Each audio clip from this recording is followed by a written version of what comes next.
Hey everybody, Good morning. I'm Eric I'm Melissa, and we're with Tilted K Homestead. and today we're going to be taking a walk to check out some of the history that we live around. That's right, right behind us through the woods this way is an old pre-Revolutionary War village called Barra, and I will leave a link up above to some information on that. But we're actually going to be going out this way, probably what, a third of a mile, a half a mile, into the woods, and we're going to show you something interesting we found a couple of years ago. Yeah, when we first started living here. When we first started living here and we were out exploring.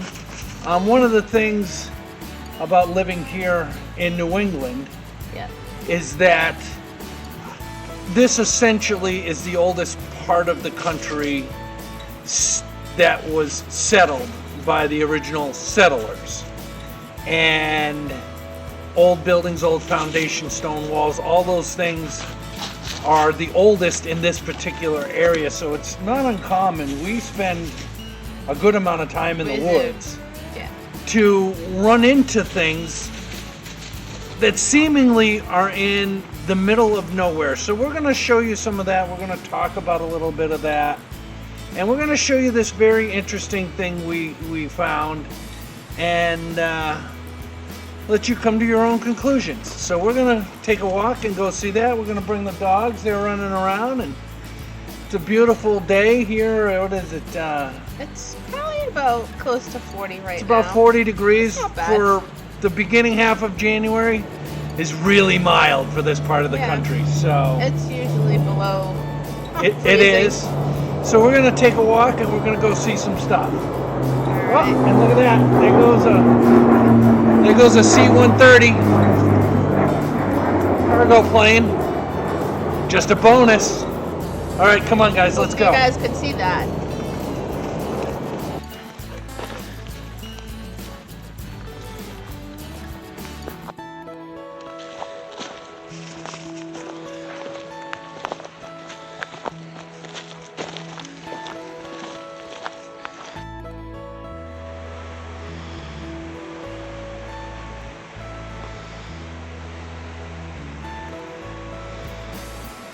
All right, so this old path that you're looking at, this goes up to the top of the hill.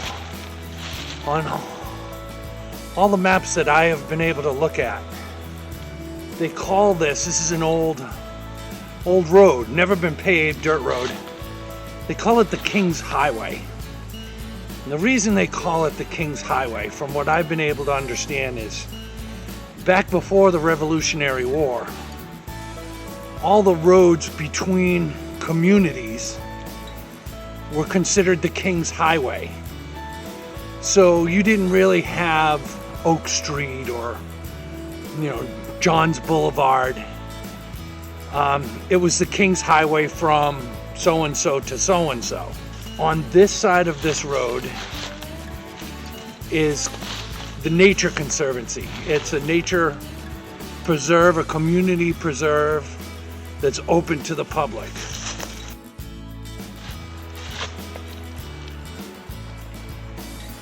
On this side is the campground that we live at, which right now, as you've seen in other videos, is closed, and we live here in the off season.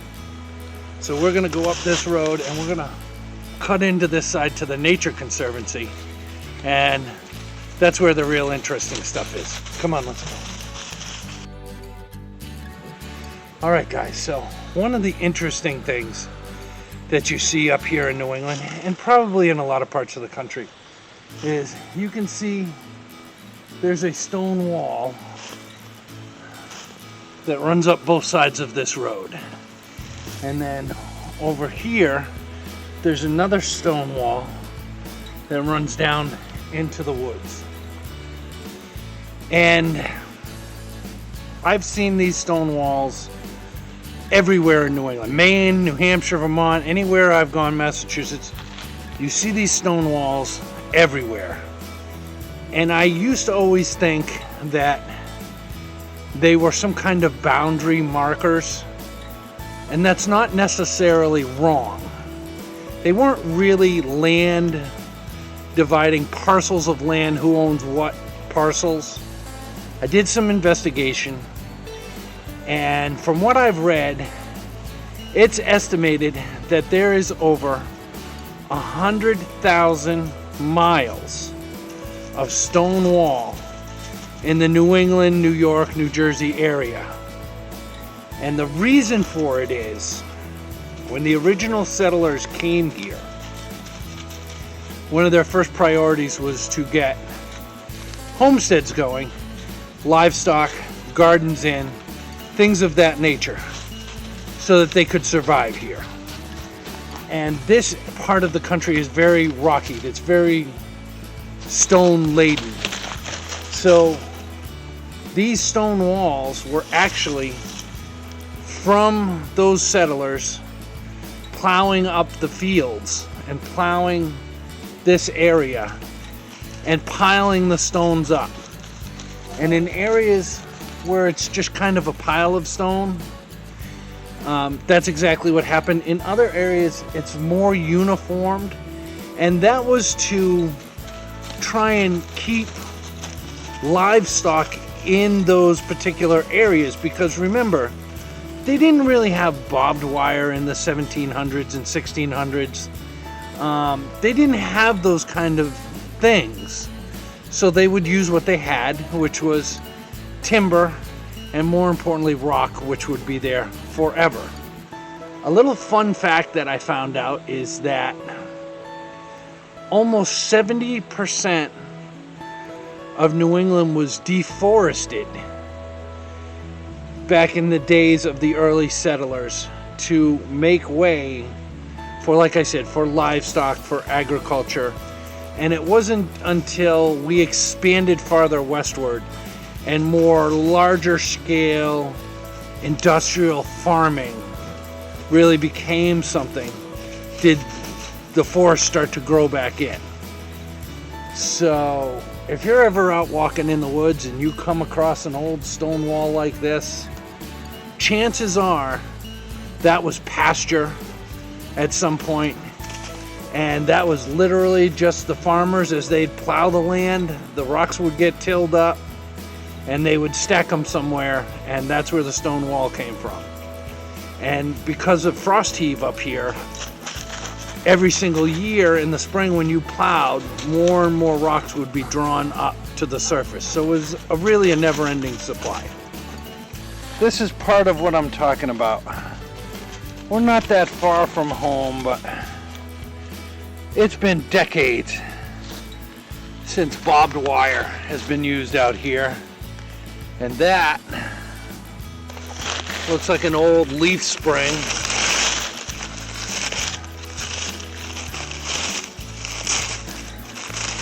Or an old shackle of some kind.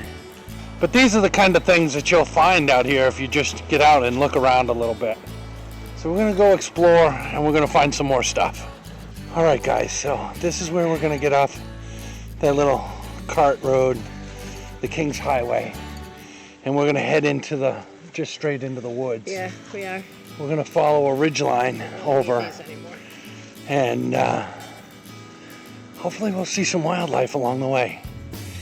Let's go see. Okay, so here you can see, there we go, these scrapes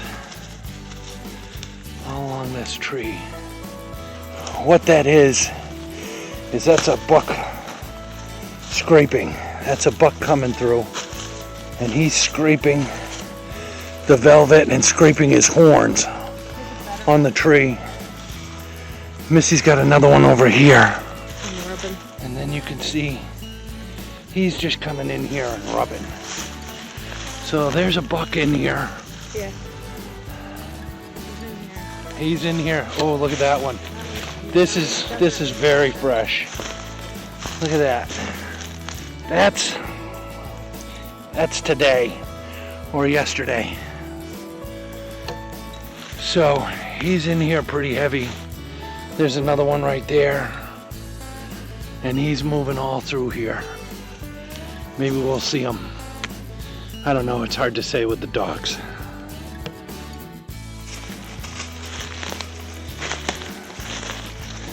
No walk in the woods would be complete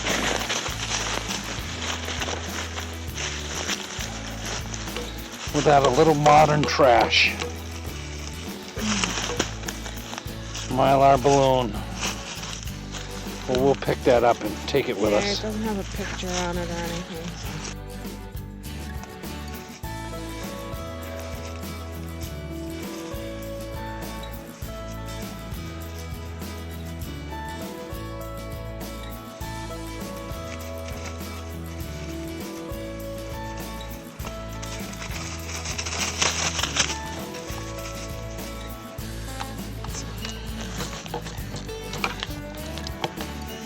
You kind of wonder when we're out on these walks why we don't see any wildlife.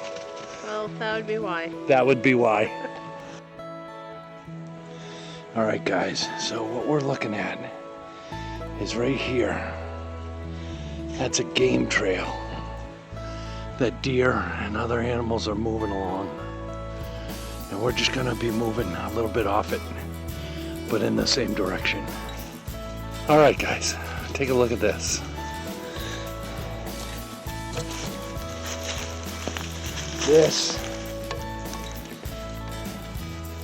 You can see how there's no leaves, and in the center there it's real dark. All you gotta do is look up from there. See that chewed off branch? So what this is, I knew I called that rubbed off on the bark. That's a rub. That's when they rub their antlers on it. This is an actual scrape. And what happens is the deer comes in here like this. And it takes its paws and it reaches up and it bites on this and it rubs its glands all over this stick.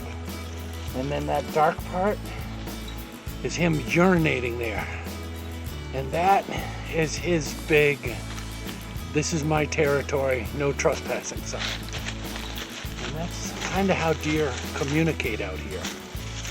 So this darkness here is a really good sign that he was here last night or this morning. He's not that far off. Now, I don't hunt this, you can't hunt on this land, but over about a mile or so, mile and a half that way is the state forest where I can hunt. So it's nice that they're here. It tells me they could migrate over to that side and I might get a chance at them next year.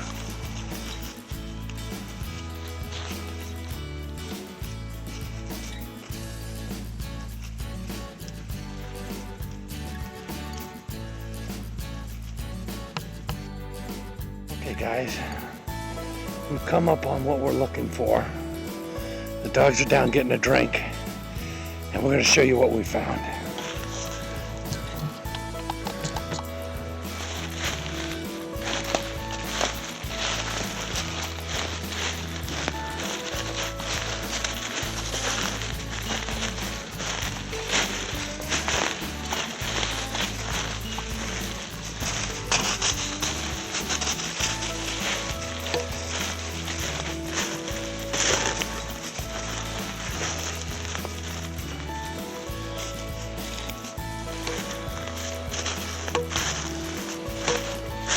Be careful.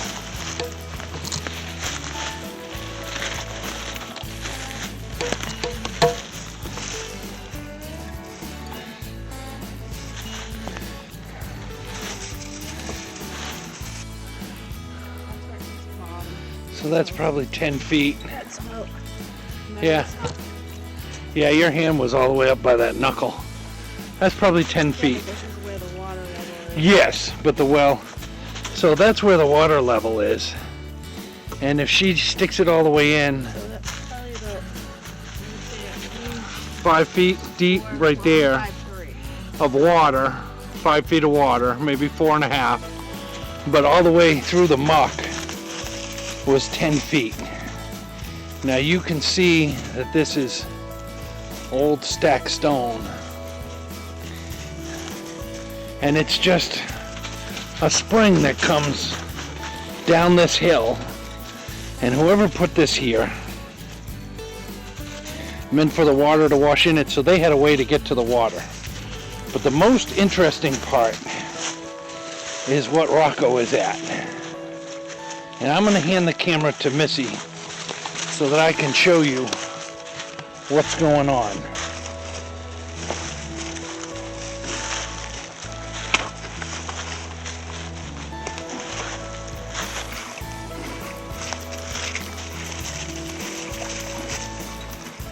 So, as you can see, what we have here is a cast iron cauldron. Alright, so you can see this is the hook. So there's another one on the other side, and this is a good 1.5 to 1 3/4 thick cast iron. That's a big, heavy cauldron that was brought here for a reason. Now, you can easily say, "Ooh, there's witches out there." But I guess that's a possibility. I'm not really prescribing to that. I am more inclined to believe that at the top of this hill, there's an old farmhouse about a good 1/2 mile up. The main river is about another 1/2 mile downhill this way. Now there are these temporary washouts that provide water, but they don't provide water year round. But if you can dig a well that's there like that and catch that water and preserve it for later, you could be shortening your trip to water by half.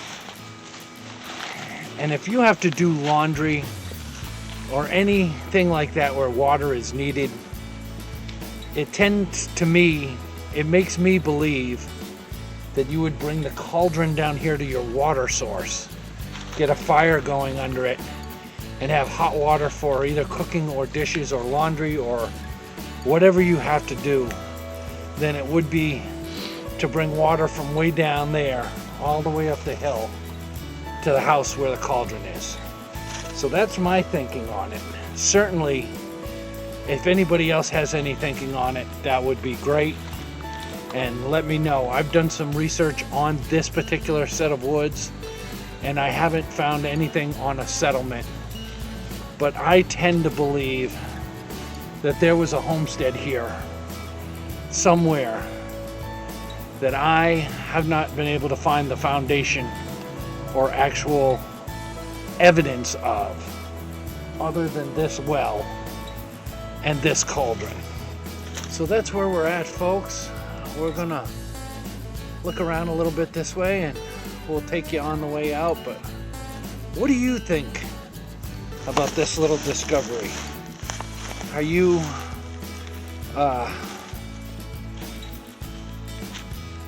a historian? Do you know more about where that kind of a well would come from? What would make people bring a cauldron down to this water source?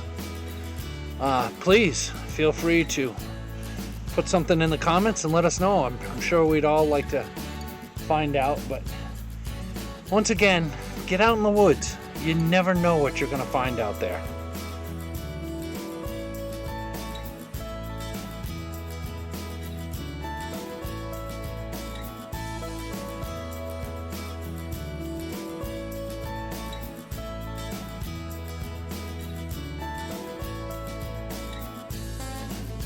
All right, guys, so we're almost back to the cabin. How was our little adventure into the woods? Yeah. It was a nice day to get out for a walk. Not bad. Get out in the woods. See what you exploring. can do. Some exploring. See what you can find, and If you have any tales of homesteads of the past, let us know down in the comments. I'd love to hear about it. As always, you can click the little logo on the side to subscribe. You can also subscribe down below in the show notes. Hit that bell, that'll let you know when our videos are coming out, and hit that like if you want. You can also hit the logo that's going to pop up at the end, and that'll take you to subscribe as well. So we're going to get back to the cabin, get inside, do some stuff around the house. Have a good one, everybody. All right, Bye-bye. have a good day. Bye.